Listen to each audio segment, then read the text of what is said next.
오늘 본문은 특별한 사람들의 이야기입니다. 특별히 두 여인의 이야기입니다. 한 사람은 하나님의 아들을 낳은 여인입니다. 그리고 또 한 사람은 84년 동안이나 과부로 살아온 여인입니다. 두 여인의 이야기가 나란히 기록되어 있습니다. 우리가 다 아는 바와 같이 한 사람은 예수의 어머니, 예수님의 어머니 마리아이고 또 한 사람은 안나라는 여선지자입니다. 이 두 여인은 짧지만 강렬한 인상을 줍니다. 왜냐하면 이들이 처한 현실이 너무나 극적이기 때문입니다. 본문의 앞부분 34절부터 35절까지의 말씀은요, 마리아에게 주신 하나님의 말씀인데요. 그 내용이 심상치가 않습니다. 34절부터 35절을 같이 한번 읽어보겠습니다. 시므온이 그들에게 축복하고 그의 어머니 마리아에게 말하여 이르되 보라 이는 이스라엘 중 많은 사람을 패하거나 흥하게 하며 비방을 받는 표적이 되기 위하여 세움을 받았고 또 칼이 내 마음을 찌르듯 하리니 이는 여러 사람의 마음의 생각을 드러내려 함이니라 하더라. 아멘. 이제 막 아들을 낳아서 기쁨에 차있는 젊은 여자에게 한 말 치고는 너무나 내용이 심각합니다. 이렇게 말했습니다. 칼이 내 마음을 찌르듯 하리라. 이렇게 말했습니다. 네가 낳은 아들로 인해서 네 마음이 칼이 찌르듯이 아플 것이다. 이렇게 말한 것입니다. 여기서 칼을 찌른다는 말은요, 그냥 살짝 박힌 정도를 말하는 것이 아닙니다. 창과 같이 긴 것으로 꿰뚫어서 관통한 것을 의미합니다. 그러니까 마리아의 마음이 너무나 아플 것인데 긴 칼이 꿰뚫어서 관통한 것처럼 그렇게 마음이 아플 것이다. 이런 말입니다. 이제 막 아들을 낳아서 한없이 기뻐해야 할 여인입니다. 그 아들을 낳은 여인에게 임한 말씀이라고 하기에는 참으로 심상치가 않습니다. 너무나 비극처럼 느껴집니다. 그리고 나서 또 한 여인이 등장합니다. 이 여인은 이름이 안나고요, 선지자입니다.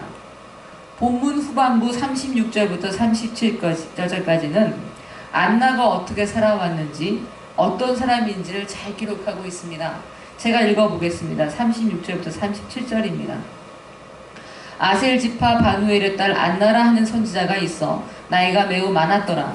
그가 결혼한 후 7해 동안 남편과 함께 살다가 과부가 되고 84세가 되었더라. 이 사람이 성전을 떠나지 아니하고 주야로 금식하며 기도함으로 섬기더니. 아멘. 안나는 평생을 매우 비극적으로 산 인물입니다. 결혼한 지 7년 만에 남편을 잃고 과부가 되었습니다. 그리고 그 후로도 84년 동안이나 과부로 지냈습니다. 되게 최근의 학자들은 안나의 나이를 105세 정도 되었을 것이다. 이렇게 짐작합니다. 왜냐하면 당시 결혼 정년기가요 14세였거든요. 그리고 7년간 결혼 생활을 했고요. 그 후로 84년 동안 경건한 과부로 살았으니까 100세가 넘도록 외롭게 살아왔다는 이야기가 됩니다. 자식이 없었을 가능성이 큽니다. 그러니까 성전을 떠나지 않고 주야로 금식하면서 기도할 수 있었을 것입니다. 안나는 100세가 넘은 노파입니다. 그것도 세상의 즐거움도 맛보지 못한 채 금식하며 기도한 84년의 세월만이 안나 선지자의 이력입니다. 저는 안나에 대해서 기록한 이 본문 3절밖에 되지 않지만요, 이 본문만으로도 안나의 삶의 고단함이 느껴지는 것 같습니다. 저는 오늘 본문을 묵상하면서 읽었을 때 한참 동안 가만히 앉아 있었던 기억이 납니다. 가슴이 먹먹해져 왔었거든요.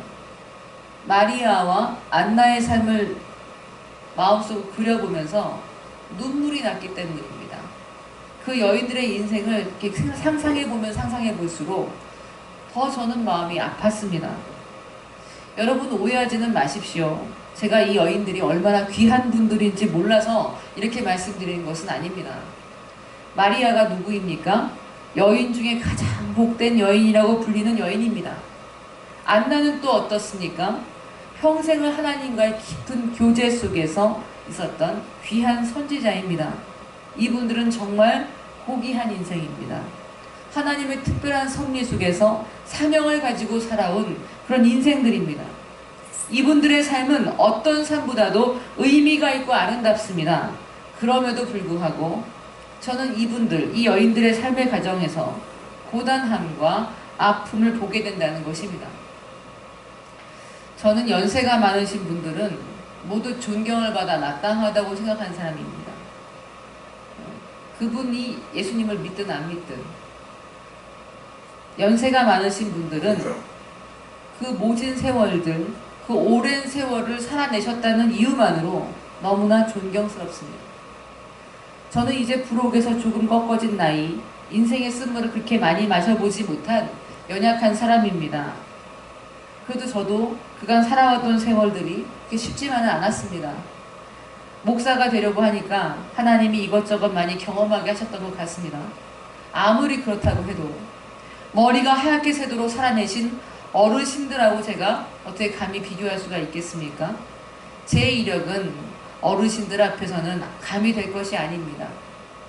제가 언젠가 저희 아버지가 이렇게 가만히 앉아 계시는데 그나저나 왠지 그 뒤태가 쓸쓸해 보이신다고 할까요? 인생의 고단함이 묻어나신다고나 할까요? 그런 마음이 들어서 아버지께 이렇게 여쭤봤습니다. 아버지, 그간 어떻게 살아오셨어요? 수많은 시간을 어떻게 견뎌오셨어요? 제가 이렇게 여쭤봤어요. 아버지 삶은 제가 잘 압니다. 얼마나 많은 고난을 겪으셨는지 잘 알아요. 그랬더니 저희 아버지가 너무 뜬금이 없으신지 저희 이렇게 물끄러미 바라보시더라고요. 물끄러미 바라보시더니 대뜸 이렇게 말씀하셨습니다. 죽지 못해 살았지. 죽지 못해 살았지 이렇게 말씀하셨습니다.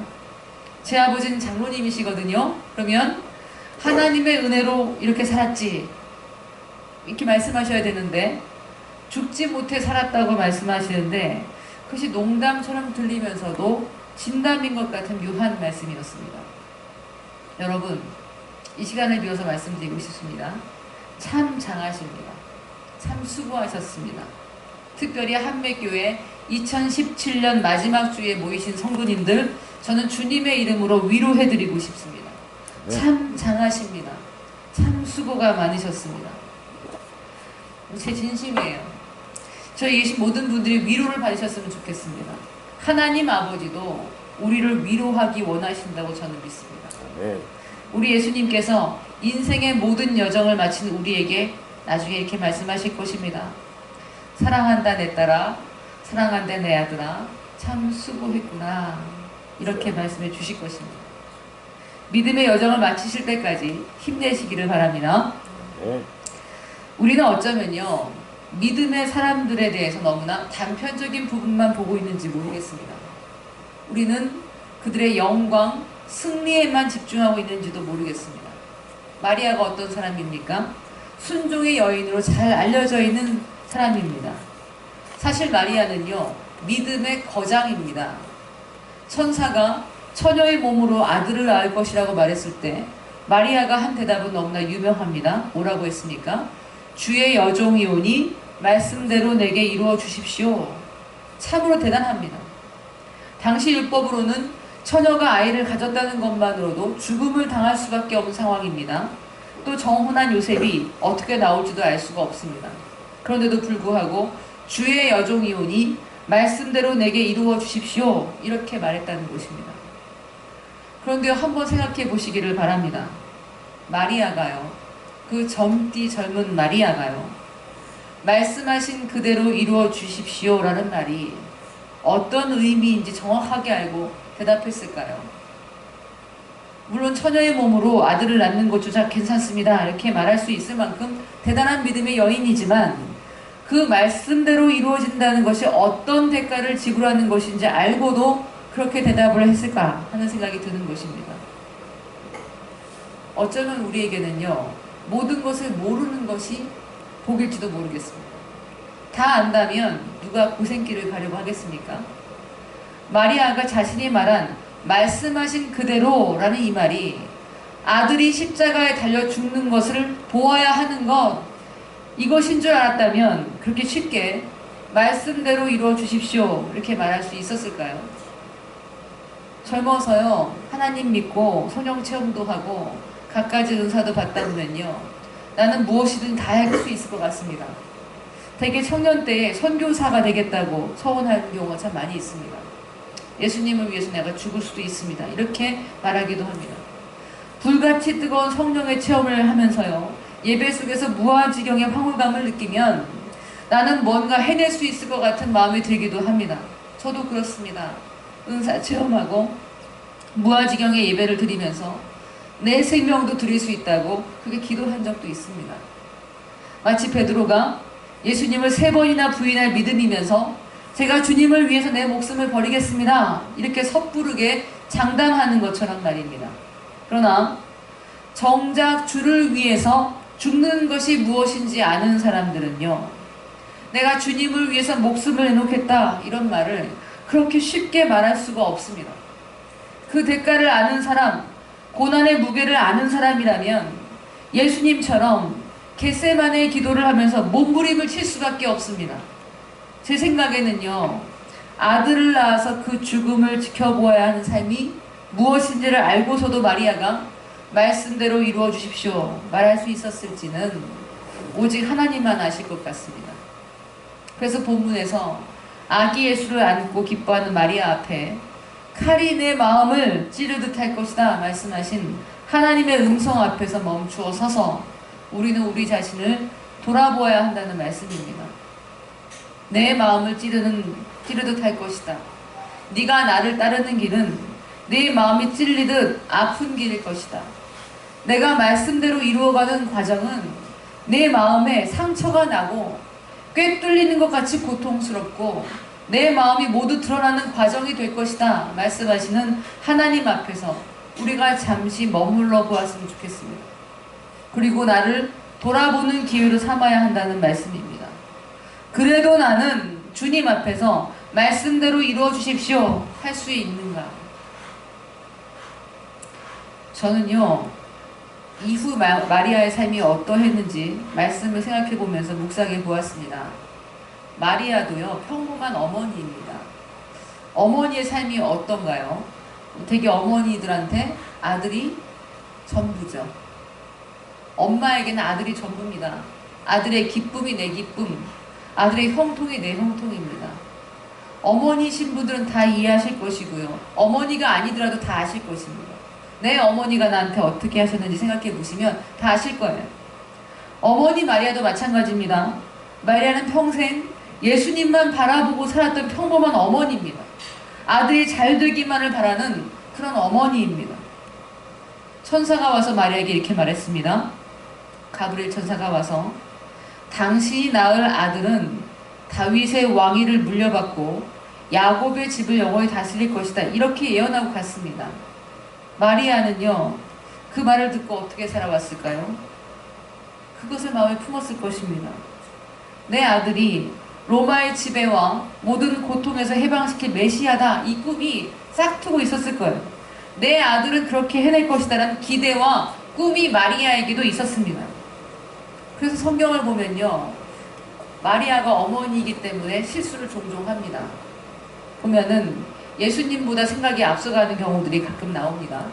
가나의 혼인잔치를 보면 포도주가 떨어졌을 때 예수님은 마리아에게 뭐라고 했습니까? 아직 때가 이르지 않았다고 말씀했지만 마리아는 계속해서 예수님한테 나서라고 종용하는 모습을 봅니다.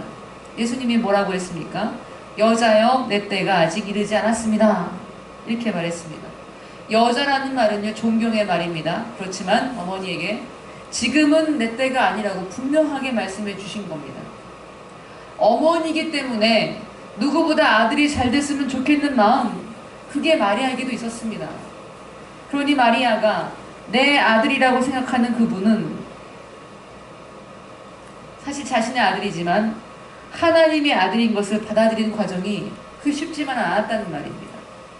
마리아의 욕심과 마리아의 바람과는 상관이 없이 예수님이 그분이 가셔야 되는 그 길은요, 십자가의 길입니다. 마리아는 예수님이 십자가에서 죽으시는 것을 바라보아야만 한다는 말입니다. 자신의 바람과 아들을 향한 기대감이 여지없이 무너지는 때를 맞이해야 한다는 말입니다. 사랑하는 여러분, 철저하게 자신의 욕심이 깨지지 않으면요, 따를 수 없는 그 길이 그리스도인의 길입니다. 우리는 그것을 알고 살아가고 있습니까? 마리아도요, 그것을 배우기 위해서 많은 대가를 지불했습니다. 우리가 믿음의 사람이라고 말하고 순종의 여인이라고 말하고 여인 중에 가장 복되다고 알고 있는 여인도 자신의 욕심과 내가 해내고 싶은 마음을 내려놓지 않고는 예수님을 따를 수가 없었다는 말입니다. 성경에서는 마리아가 시행착오를 겪는 사건을 한 번 더 보여줍니다. 예수님이 하나님 나라 사역을 시작하실 때 예수님의 친족들이 예수님이 하신 일을 알지 못해서 예수님이 미쳤다고 말했습니다. 마가복음 3장 21절 이렇게 말합니다. 예수의 친족들이 듣고 그를 붙들러 나오니 이는 그가 미쳤다 하밀러라. 그래서요, 바로 이어진 사건이 뭐냐면 마리아와 예수님의 동생들이 사람을 예수님께 보냅니다. 그 장면이 이어집니다. 그래서 예수님이 뭐라고 말씀했습니까? 누가 내 어머니요? 누가 내 동생들이냐? 누구든지 하나님의 뜻대로 행하는 자가 내 형제요 자매요 어머니니라. 이렇게 말씀해요. 마리아는 아들한테 내처짐을 당한 것입니다. 아들의 안위가 걱정이 돼서 찾아온 마리아와 형제들을 예수님은 매몰차게 돌려보내셨습니다. 마리아는 그때까지도 예수님의 사명을 이해하지 못한 것입니다. 포로된 사람을 자유롭게 하고 희년을 선포하고 무리에게 하나님 나라 말씀을 선포하시는 예수님의 사역의 의미가 뭔지 잘 몰랐습니다. 아직도 내가 아들을 보호할 수 있다고 생각했습니다. 그래서 자꾸만 아들의 길에 자꾸 개입을 하는 것입니다. 사랑하는 여러분, 우리의 삶도 그렇습니다. 하나님이 주신 사명의 길에서 자꾸 벗어납니다. 자꾸 내 경로를 새로 만들어서 가려고만 합니다. 자신의 것이 깨지지 않고는 사명의 길을 갈 수가 없습니다. 때로는 아픔을 겪으며 때로는 헤매면서 우리는 다시 사명의 길로 돌아오게 됩니다. 마리아도 마찬가지입니다. 자신의 것을 깨뜨려 가야 하는 아픔을 겪고 있었습니다. 아들의 삶에 순응하는 법을 배우고 그저 어머니로서 할 수 있는 것이란 예수님께서 고통을 겪는 것을 지켜봐주고 함께 아파하는 것뿐이라는 것을 계속해서 배워야만 했습니다. 계속해서 마리아의 마음은요, 칼로 찔림을 받습니다.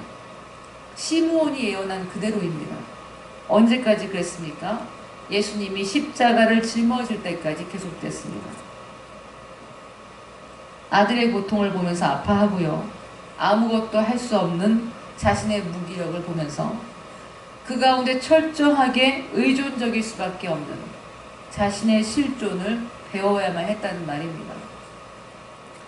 그것이 어머니로서 평범하게 누릴 수 있는 모든 권한을 내놓는 것, 그것이 마리아의 마음을 찔렀던 칼이었다는 말씀입니다.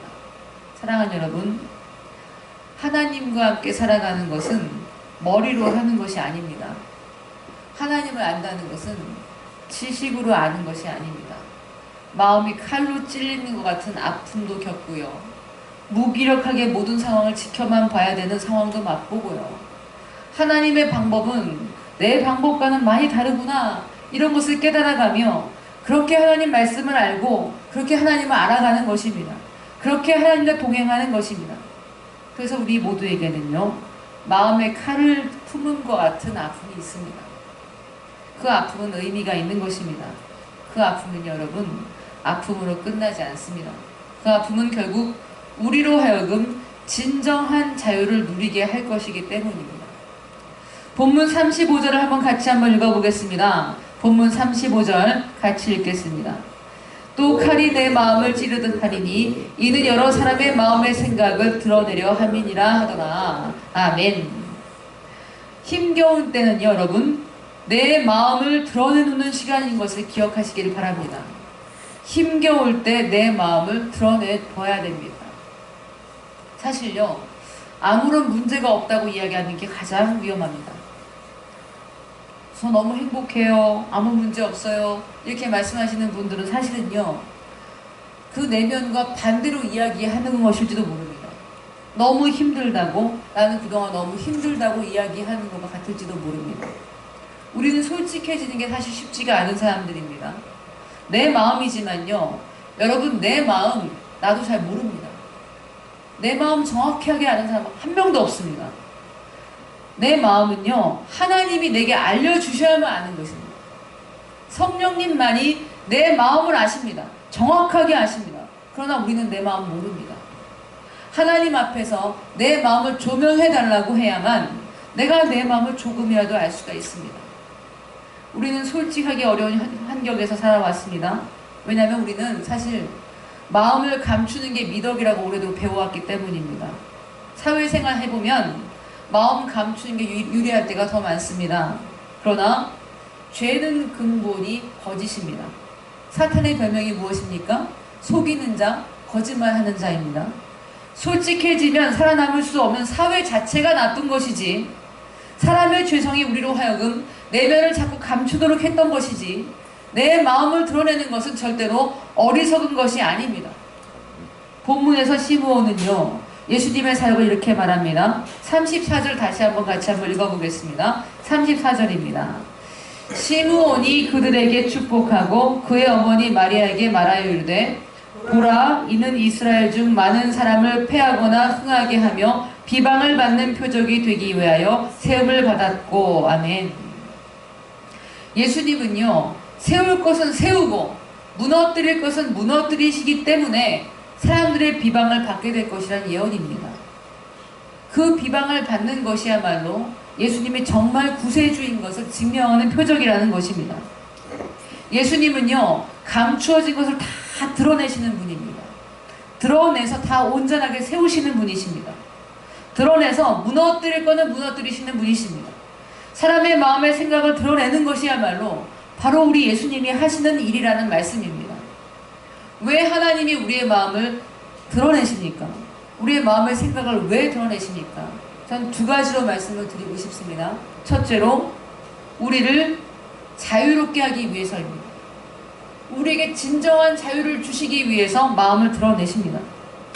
우리가 지금 붙들고 있는 집착의 끈을 놓아버린 그 자리가 바로 하나님의 자유가 있는 곳이기 때문입니다. 무엇이 나로 하여금 굴레를 짓고 있는지 모를 때는요, 자유도 없습니다. 내 거기 매여 있는데 알지 못하기 때문에 자유도 없습니다. 그러나 내 마음의 상태를 드러낼 때, 나의 연약함을 알아갈 때 우리는 나를 묶고 있는 그곳에서 해방될 수가 있습니다. 자유하게 될 수 있다는 말씀입니다. 예수님이 우리의 마음을 드러내시고 도려낼 것은 도려내시고 치유케 하실 때만이 우리가 자유하게 될 수 있다는 말씀입니다. 히브리서 4장 12절 이렇게 말씀합니다. 하나님의 말씀은 살아있고 활력이 있어 좌우의 날선 어떤 검보다도 예리하여 혼과 영과 및 관절과 골수를 찔러 쪼개기까지 하며 또 마음의 생각과 뜻을 판단하나니. 아멘. 아멘. 사랑하는 여러분, 하나님께 더 가까이 갈수록 우리는 더 흔들립니다. 많이 체험하셨을 줄 압니다. 하나님께 가까이 가면요, 더 강인해지는 게 아닙니다. 더 많이 흔들립니다.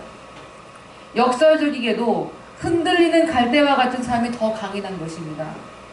믿음이 좋다고 자부하면서 한 채의 오차도 없이 살아가는 것이 강인한 게 아니라 내 자신이 얼마나 연약한지 알고 그래서 흔들리면서 아파하면서 칼이 도려내는 것 같이 상한 마음을 가진 사람이 더 소망이 있는 사람입니다.